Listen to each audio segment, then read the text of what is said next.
Hey everybody, welcome back to my channel. So in today's final deck profile for an update featuring Stoicheia, we're going to be doing Masanori's Zorga deck.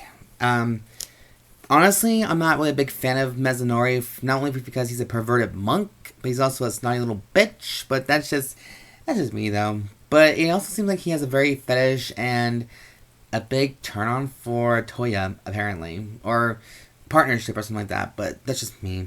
But his deck is extremely creepy, and it does use the magic called Alchemagic. Now, if there's anything I know from alchemy, it means you can create something or copy something, as far as I can know about alchemy and alchemists. But Alchemagic, basically you can use an order card and copy that depending on the number of the chain that you can use at a time. Which I've seen some of my players down in Sandy use Stoicheia's Zorga. Not always Magnolia, but mostly Zorga, because that's just a little bit more powerful deck as far as I can tell. But this deck currently is, again, updated. But I feel like with Masanori saying that he loves the darkness and he has more of an evil side, a little bit of him, you would not expect anybody, especially like a monk, saying that. So that took me kind of a turn right there. But without being said and done, let's just jump right into this video and let's give you guys a proper update / the display. So for the right deck, we are currently using Dream Nibbling, which is Masanori's grade 1 currently until we get a better Zorga variant. Then we got Rancor Chain. Then we got Black Tears Tusk Dragon, or Husk Dragon. I thought it was Tusk Dragon, but I guess it's Husk Dragon. And then we got the main boss himself, Mysterious Rain Spiritualist Zorga, for the grade 3 lineup. So these are currently, let's put them over here a little bit. So there you go. That is the right deck right there with your earliest convenience. Now, for most of you who don't know what Zorga does, I'm going to go ahead and read him from the grade 3 lineup right here. When you would play a normal order, you combine a normal order with a different card name from your drop and Alchemagic. Combine the costs, and add the effect the back. Add the effect to back? Oh, like backwards chain. I guess that's what I meant to say. But anyways. And then his active skill is for Vanguard, Counterblast 1. It's a 1-turn thing, you guys. Choose a card from your drop zone and call it to rear guard. So he helps you resurrect the dead, pretty much. So that is the right deck right there. And yes, this is Masanori's colored sleeves, so I'm using them for right now. Until I get more blackout sleeves, which, it's probably going to be a little bit later, hopefully. Because money's getting kind of tight, and it's getting kind of, bad. A little bit.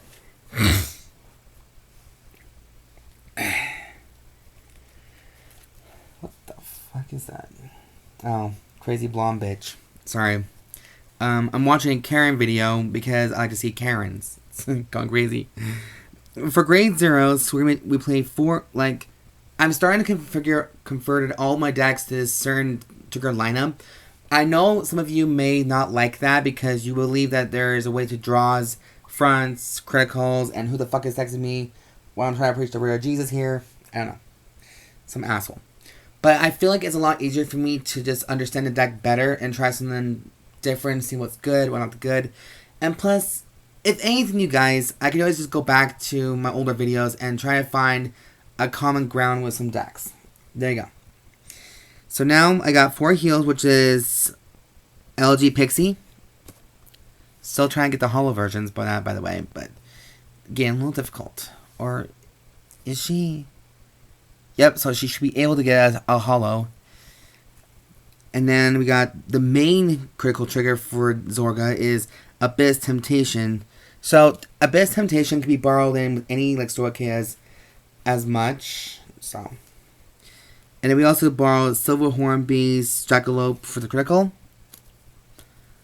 3 copies of Frenzied Heiress, which is mainly for Zorga, due to the fact that it's a Grand Blue unit slash the undead, pretty much. And then we got the Over Trigger, which is a blessing. So when this card gets activated, you get to give your units 100 million powers, and you can heal 1 damage. So that is the reason why I chose that. Now, don't get me wrong, Alchemagic sounds amazing, like so amazing, but sometimes it's a little difficult, especially when you don't know all the effects and you're still kind of like new to it. So, but anyways, for grade 1s, there's a lot of grade 1s in here in this deck, starting with Rogue Headhunter, which is our newest grade 1 lover, and he's from BT2, so I'm going to go ahead and read him. If you played in order this turn, this unit gets plus 5,000 power. When this unit is placed on rearguard circle, the next time you would Alchemagic an order and play it this turn, reduce that cost by 1. So, since Alchemagic does cause little hefty cards at a time, it's better to just use the cost for Headhunter and reduce the cost for your Alchemagic. Whew.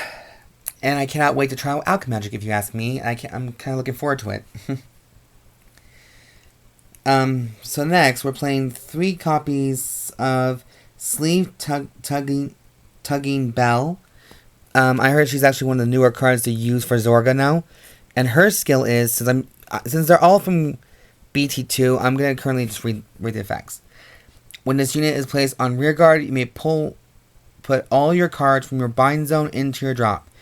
And if you do, this unit gets 5,000 power to end a turn for each card you put. So, she's a 7k attacker and a booster, but with for each Alchemagic that you do, you can put that number of cards from your bind zone back to the drop.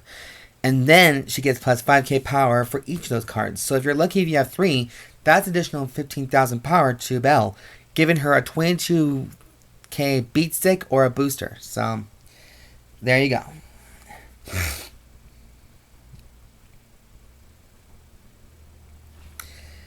Next, we're playing Fairy of Tragic Love, which I think is a very cute name for this one here. This is what she currently looks like, and I think it's a very beautiful artwork, especially with it's hollow. But her skill is, when the attack this unit boosted hits a Vanguard, bind this unit. Choose an order card from your bind zone and add it to your hand. I cannot wait to try that out. I think this is very good, because these bells are actually here to give you back your Alchemagic, apparently. And, yeah, I have no complaints over it.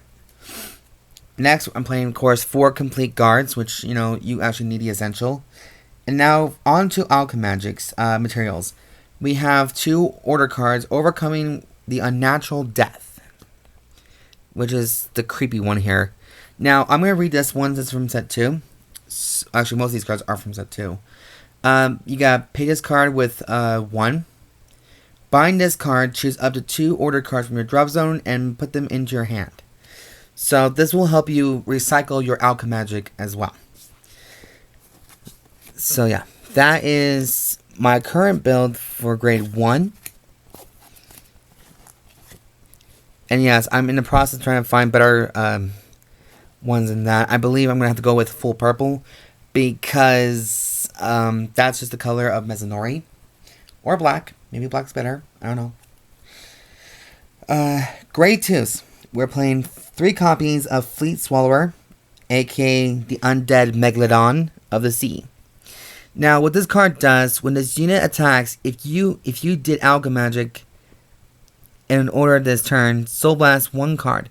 And until the end of that battle, this unit gets plus 5k power. And when your opponent would call cards from their hand, to the Guardian Circle, they must call 2 or more cards out the entire time. This is the beast that did me in the first time I played against Stoicheia's Alchemagic. This is the beast that literally did me in. Literally. So I can see why it's a very strong card to use. Next up, we're playing 4 copies of Inheritance Main Hedrina.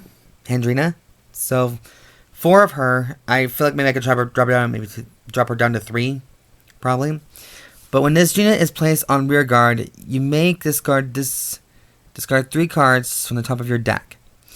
And this other skill is within an active skill. Retire this unit and would... shit, I'm blind about here. And until the end of turn, the next time you would Alchemagic in order and play it, you may choose not to pay all of the cards Soul Blast. Okay, so that's a free card cost no matter what. That's why these cards are essential, because you don't have to pay for the Alchemagics. And then finally, for grade 2, we're playing 2 order cards, which is Nectar of Sensationalism. So, 2 more order cards for here. Now, for this one, since this is brand new, this is one is going to cost you. Choose one of your rear guards, and at the end of the turn, it gets plus 5,000 power for every card in your drop zone. And if you drop has 15 or more cards, it gets plus 1 critical. So that is going to help you increase maybe either Zorga or your Megalodon, Hedrina, or your other Zorga if you want to choose. Play another Zorga if you want to. You could do almost anything you want with that card. And I feel like maybe I could drop down 1 Hedrina and put another copy of that because of how good it is. So we'll just see what kind of happens with that in a little while. So yes, that is my grade 2 lineup. For grade 3s now, we're finally beginning the finishing line here. 3 copies of Zorga, just for that Persona Ride ability. And then 3 copies of Regurgitation from the Underworld. And this is a new card, so I'm going to go ahead and read this. Play this card with Counterblast 1 and Soul Blast 1. So since you're doing Alchemagic, I think it may counteract that. I don't know. I'm going to have to do my research again and just double check. Choose any player's rear guards and retire it. Choose up to 1 card with the same grade as that card from your drop called to rear guard. If this is part of Alchemagic, you may choose up to 2 instead of 1 to call. So that's why this card is an essential to Alchemagic, Zorga's Alchemagic. And then finally, for the grade 3, so we are technically playing 9 grade 3s in the deck. So Grief, Despair, and Rejection is the final card for the Alchemagic series.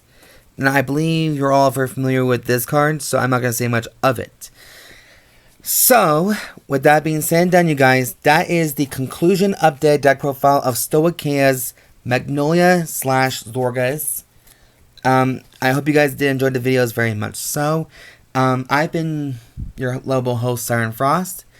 And if you guys just so happen to like this video very much, show some love. Maybe comment down below. And if you guys have any questions as to why some cards are good and not good, and, just speak up. And, yeah, that's pretty much all I have to say. I mean, I'm excited to actually get this stuff pretty much set and done for all of you because I've been waiting patiently.